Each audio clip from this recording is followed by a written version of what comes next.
How is window film installed?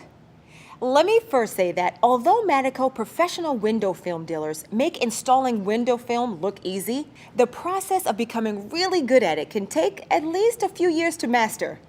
So as always, Madico U recommends don't try this at home.